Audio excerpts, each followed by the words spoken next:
Di sana nanti itu manusia itu akan hidup kembali menjadi zaman kuno lagi, zaman kuno lagi. Makanya sekarang siap-siap ya, Bopo Angkoso Ibu Kuning. Ini akan kembali ke zaman kuno lagi. Ke zaman kuno lagi nanti itu. Karena zaman modern justru malah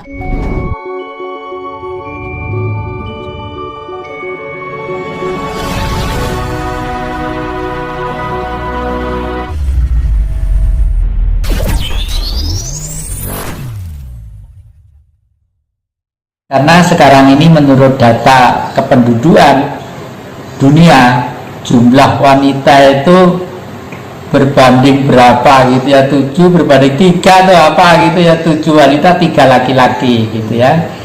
Ini akan membawa dampak situ, dan wanita bagaimanapun sudah menjadi tumpuan pertama bagi laki-laki untuk mengendalikan keluarga mereka masing-masing, baik itu dalam lingkungan sudah keluarga atau belum. Itulah.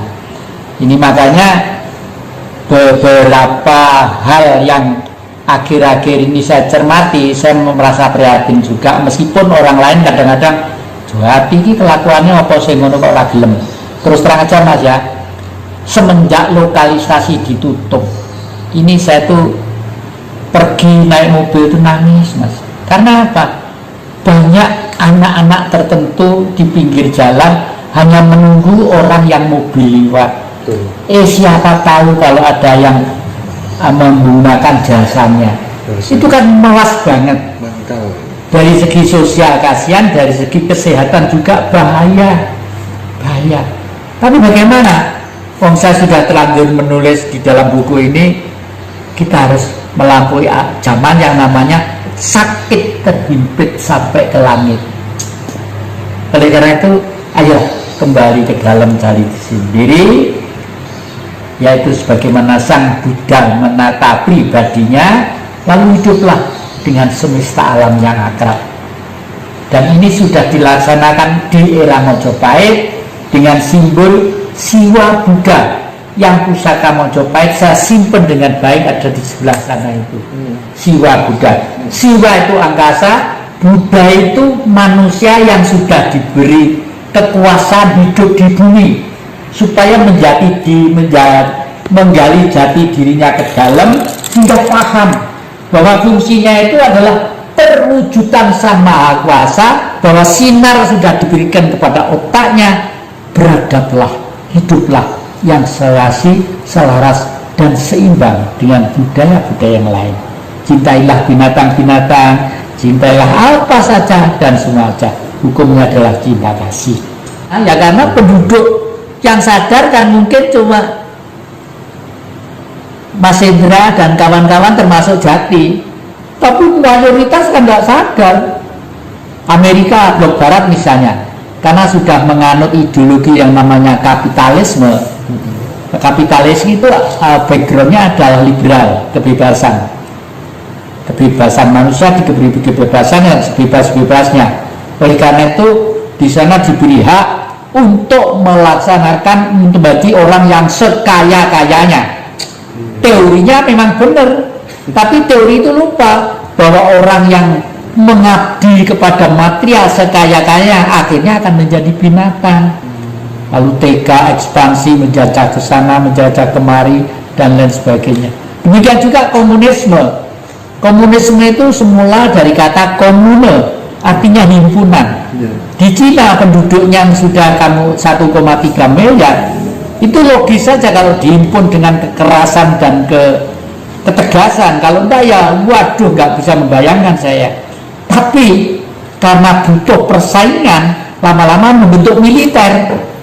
Kapitalis membentuk militer, sana membentuk militer. Mesti membuat rudal, membuat senjata, membuat meriam dan sebagainya, dua-duanya. Targetnya apa? Menyelesaikan masalah hanya satu, dengan apa? Dengan perang. Perang itulah kekerasan. Kekerasan itu adalah kehancuran. Kehancuran inilah sebenarnya jalannya setan itu sendiri. Karena setan itu adalah manusia yang nafsunya tak terkendali. Nah, buku 1 kontainer, buku kitab suci 1 kontainer, dan buku ilmu politik 1 kontainer, saya ringkes hanya jadi 1 lembar. yang salut terhadap buku saya satu lembar itu, duta besar Rusia yang datang sendiri ke sini. Ya ini teori yang saya cari, bilang begitu. Wanita waktu itu duta besarnya datang ke rumah ini ya. Saya merasa ya syukurlah Bu, kalau memang begitu, memang tugas kita adalah melanjutkan cita-cita Bung Karno. Tidak ada Rusia, tidak ada Cina, tidak ada Indonesia, tidak ada Amerika Negro dan sebagainya. Yang adalah umat manusia yang harus hidup bersama, keseimbangan, keserasian, dan saling bantu membantu. Pak Hasyim Muzadi almarhum tahu ya? Iya, Bu tahu. Bahkan yang nyetak almarhum Pak Hasyim Muzadi tentang jagat merenovasi diri itu. Yang pertanyaan terakhir, KTP saya Muslim Islam ya kan, terus kemudian saya menghormati tokoh-tokoh Islam yang berpikir bahwa ya dia tidak eksklusif ya, mau merangkul agama apa saja. Di sana ada almarhum Cak Nur Kholis Majid, ada Cak Nun, ada Gus Mus, ada Gus Dur, tokoh pluralisme yang dibangga-banggakan Republik ini. Nasihat yang tentang pluralisme, tentang keberagaman, termasuk berkepercayaan dan beragama bagaimana? Ya, saya sarankan apapun agamanya memang harus menurut hati tokoh-tokoh agama sebelumnya, itu harus ya, karena yang namanya tokoh itu disebut tokoh mesti ada catatan-catatan bagi generasi penerusnya yang patut untuk ditiru ya. Tapi bicara masalah pluralisme itu saya cenderung untuk berpikir ke tahun 3000 nanti itu. Eranya sekarang adalah era digitalisasi. Sekarang rekening di bank dan lain sebagainya itu sudah boleh dikata sistem duit langsung ngitung begini pakai lidah, apalagi gitu sudah terus ketinggalan zaman gitu loh ya. Kenapa? Ada apa era tahun 3000? Ada era digitalisasi. Oleh karena itu sekarang ini orang hidup sudah tidak mengenal ruang dan waktu. Pluralisasi adalah kondisi objektif. Ini kalau kita anggap satu gejala nyeri-nyeri kita juga bisa, tapi kalau dianggap sebagai modal dasar juga bisa. Kalau saya ini saya anggap modal dasar, karena kalau dianggap ini nyerimpeti kita, pasti ada primordialisme agama dalam tanda petik sentris tadi itu. Primordialisme. Nah, karena kalau sudah agama dalam tanda petik sentris itu tidak bisa bersaing dalam dunia global. Karena dunia global sudah itu teori politik pelaksanaan sekian ribu tahun yang lalu, relevansinya harus ada di zaman yang akan datang. Oleh karena itu saya mengarah kepada yang muda-muda untuk paham tentang Tuhan itu teorinya apa. Agak aneh ini, sentral titik aktivitas minus. Titik itu apa? Titik Tuhan. Loh, titik itu Tuhan. Nah, Tuhan itu apa? Tuhan itu yang ngarang manusia. Pada waktu manusia sadar bahwa kita hidup, kita bisa sakit, kita bisa ini, bisa susah, kita bisa senang, lalu kita bisa menderita, baru manusia membuat istilah yang namanya Tuhan. Kalau diurai dengan bahasa Jawa, Tuhu Ono, sebenarnya ada.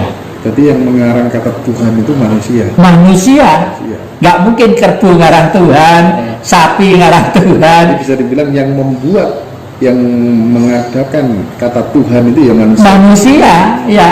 Kalau Tuhan nggak butuh percetakan, nggak butuh ini, nggak butuh ini, ya. Sang Maha Kuasa nggak butuh itu, ya. Allah itu seruskan malam lah. Tuhan itu cahaya yang diberikan pada semuanya, pada kursi ini, kepada kamera sampean. Kamera sampean hidup karena ada baterai, ada plus minus, itu mesti hidup lah. Terus angkasa, makanya minjam budaya orang Hindu, kita harus kembali ke, dan nanti akan kembali ke sana, nanti itu manusia itu akan hidup kembali menjadi zaman kuno lagi, zaman kuno lagi. Makanya sekarang siap-siap ya, Bopo Angkoso Ibu Bumi ini akan kembali ke zaman kuno lagi, ke zaman kuno lagi nanti itu, karena zaman modern justru malah mengarah kepada pikiran-pikiran manusia baik tua atau yang muda untuk asik saja di depan apa yang dia miliki. Tapi setelah digitalisasi ya, yang itu. Iya, Ya sekarang udah berjalan Iya. pelan-pelan begini. Berarti nanti akan mengarah kembali ke zaman dulu. Ke zaman dulu. Berarti benar dong ada tesis yang mengatakan bahwa kelak bank semuanya akan tutup. Nah, itu kan saya pernah dengar tuh, Cak Non mengatakan begitu. Kelak semua bank akan tutup, gitu kan? Berarti harus siap-siap ya, ya? Iya, harus siap-siap itu, ya. Ya, jadi ya berbahagialah, mbok bakul pecel, mbok bakul lodeh, mbok bakul itu. Dengan itu minimal itu ada sirkulasi duit receh ya untuk kehidupan sehari-hari. Nah, duit receh itu karena sistem kapitalis tadi itu menghimpun duit ini sehingga kita menjadi seperti sekarang ini. Sekarang ini di Indonesia kalau dari sisi kacamata politik, negara yang liberal kapitalistis, diberi kebebasan kita sebebas-bebasnya, silakan mau bicara apa, mau ngomong apa, mau ngomong apa, mau ngomong silakan, karena sudah zamannya. Tapi kebebasan ini di dalam kapitalistis, yang bisa ngomong kuat, pengaruh yang punya duit, yang enggak ya brosor di rumah, bisa menengok kembali ke belakang, menggali ke dalam supaya sadar. Pembersihan sedang terjadi ya, dalam buku itu ya. Oke lah, yang terima kasih banyak atas waktunya. Mudah-mudahan panjenengan diparingi sehat selalu ya, seger waras selalu, terus menjadi bapak yang bagi kita semuanya untuk menginspirasi teman-teman. Terima kasih juga yang terakhir kepada Facebooker, khususnya yang Ranjingan Ngaji Roso. Saya termasuk Ranjingan loh, enggak situ saya aja yang buka, karena didatangi Mas Indra itu orang-orang bijak semua. Saya rajin membaca dan mengikuti. Kalau ada kekurangan, kesalahan, mohon maaf sebesar-besarnya, tolong dibenahi sendiri-sendiri. Tujuan saya adalah demi kebaikan secara umum.